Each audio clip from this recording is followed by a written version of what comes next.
Perkenalkan, nama saya Akbar Farel Areva. Saya siswa SR MA 13 Bekasi. Cita-cita saya menjadi data science analysis. Karena sebelum saya masuk SR ini kan ada tes talent gitu ya, potensial.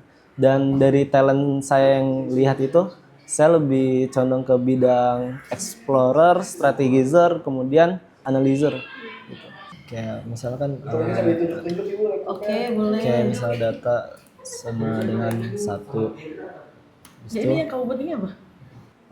cita-cita saya yang ingin menjadi data science analysis itu didukung terus oleh guru saya, begitu juga teman-teman saya yang terus memotivasi saya. Guru juga di sini menyediakan fasilitas dan memfasilitasi dalam berbagai hal seperti pendidikan, kemudian akses internetnya juga.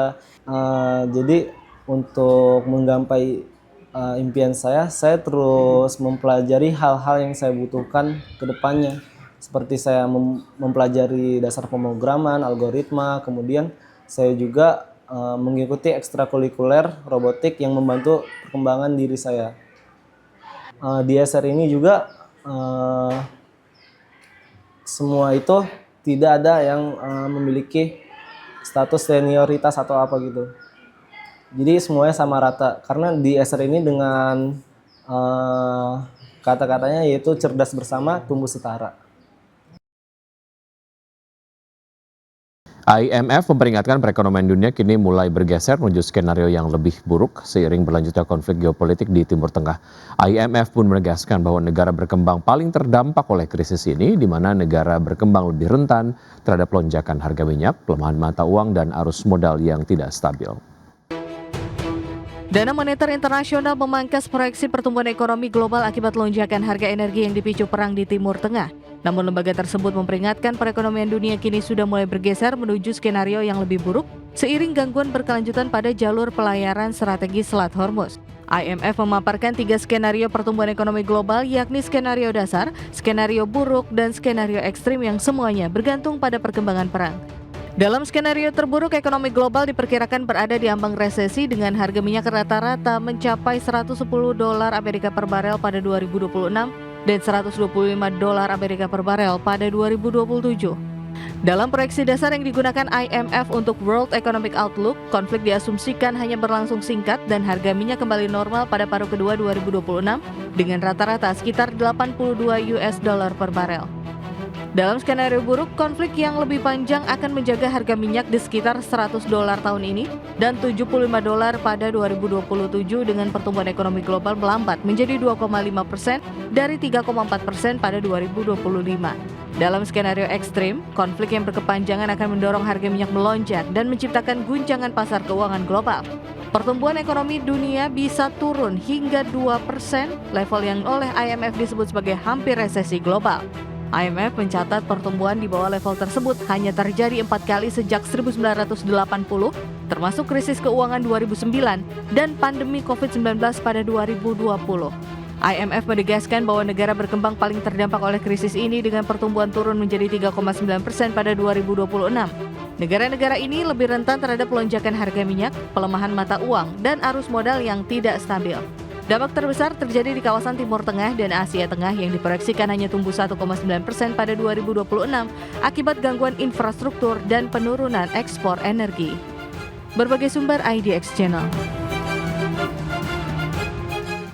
Harga emas melambung sekitar 2% pada perdagangan di hari Selasa didorong pelemahan dolar Amerika Serikat serta meningkatnya harapan bahwa pembicaraan antara Amerika Serikat dan Iran akan kembali dilanjutkan. Emas spot melonjak 2% menjadi $4.831, sedangkan harga emas berjangka emas Amerika Serikat ditutup menguat 1,7% ke posisi $4.850. Dari sisi sentimen, Presiden Amerika Serikat Donald Trump menyatakan pembicaraan untuk mengakhiri konflik dengan Iran berpotensi kembali digelar di Pakistan dalam 2 hari ke depan. Pernyataan ini muncul setelah negosiasi akhir pekan lalu yang gagal, yang mendorong Washington untuk melakukan blokade terhadap pelabuhan Iran.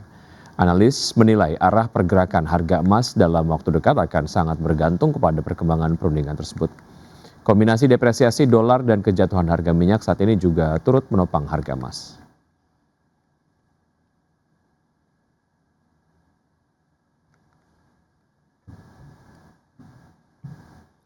Ya, selanjutnya bursa update dari bursa global. Bursa saham Wall Street yang menguat pada perdagangan di hari Selasa dengan indeks Nasdaq Composite yang melesat hampir 2% dan mencatat kenaikan 10 hari berturut-turut. Sedangkan indeks S&P 500 yang mendekati level rekor tertingginya didorong optimisme terhadap potensi penyelesaian konflik di Timur Tengah serta respon positif investor terhadap laporan keuangan perbankan dan data inflasi terbaru. Pada perdagangan di hari Selasa, S&P 500 ditutup melonjak 1,18% ke level 6.967, Nasdaq Composite yang naik 1,96% ke level 23.639 dan Dow Jones Industrial Average yang menguat 0,66% ke posisi 48.535.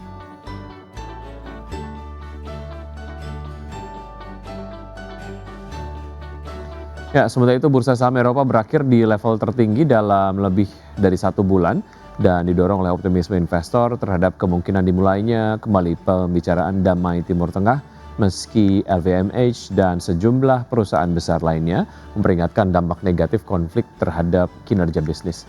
Stock 600 yang ditutup menguat 0,99% ke level 619,95, DAX Jerman yang naik 1,27% ke posisi 24.044 dan FTSE 100 Inggris yang meningkat 0,25% ke posisi 10.609.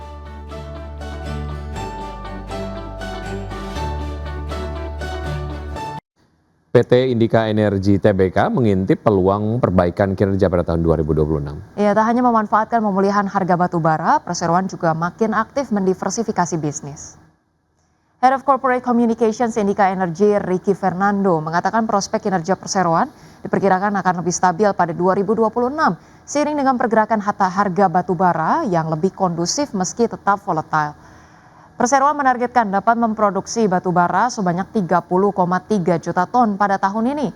Sementara itu, salah satu proyek unggulan perseroan di segmen non-batu bara adalah proyek emas awak emas yang sedang dalam tahap pengembangan lanjutan dengan target produksi secara komersial pada awal 2027.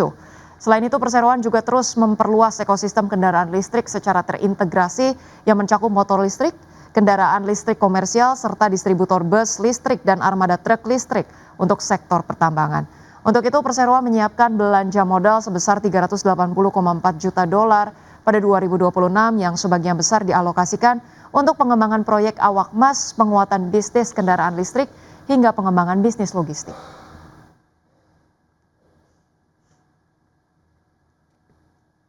Pemirsa Mitra Keluarga Karya Sehat atau MIKA terus melakukan ekspansi agresif di tengah meningkatnya kebutuhan layanan kesehatan nasional. Ya, namun di balik potensi pertumbuhan jangka panjang, investor perlu mencermati tekanan margin dalam jangka pendek. Rencana ekspansi PT Mitra Keluarga Karya Sehat Tbk dengan alokasi belanja modal mencapai 900 miliar hingga 1 triliun rupiah dinilai sebagai langkah agresif namun terukur. Strategi ini diharapkan mampu mendorong pertumbuhan jangka menengah hingga panjang seiring meningkatnya kebutuhan layanan kesehatan. Meski demikian, ekspansi tersebut berpotensi menekan margin keuangan dalam jangka pendek. Hal ini disebabkan oleh biaya awal operasional dari pembangunan 2 rumah sakit baru di wilayah Jabodetabek dan Jawa Timur yang ditargetkan selesai pada kuartal ketiga hingga keempat 2026.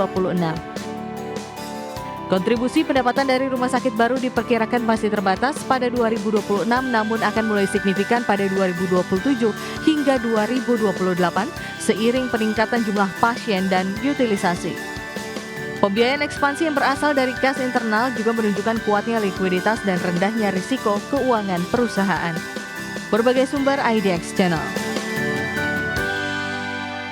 Pemirsa, terima kasih Anda masih bersama kami di Market Buzz. PT United Tractors Tbk melaporkan pelemahan kinerja pada sejumlah lini usaha pada 2 bulan pertama 2026. Ya, di segmen alat berat penjualan merek Komatsu berkurang 10,5% year on year, sedangkan segmen batubara penjualan batubara termal dan metalurgi melalui anak usaha turun 2,81% year on year.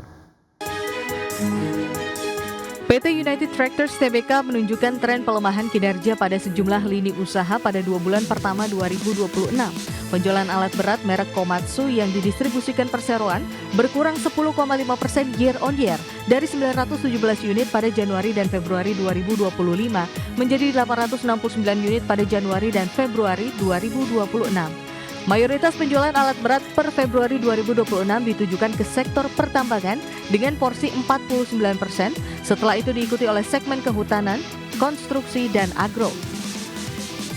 Perseroan melalui PT Pama Persada Nusantara juga mencatatkan penurunan produksi batubara untuk pelanggan sebesar 6,85% year on year dari 21,9 juta ton pada Januari-Februari 2025 menjadi 20,4 juta ton pada Januari dan Februari 2026. Volume overburden removal juga terkoreksi 7,49% dari 169,6 juta bang kubik meter pada Januari-Februari 2025 menjadi 156,9 juta pada Januari dan Februari 2026. Sementara itu melalui PT Tuah Turangga Agung, perseroan juga mengalami penurunan penjualan batubara thermal dan metalurgi sebesar 2,81% year on year dari 2,85 juta ton pada Januari-Februari 2025 menjadi 2,77 juta ton pada Januari-Februari 2026. Berbagai sumber IDX Channel.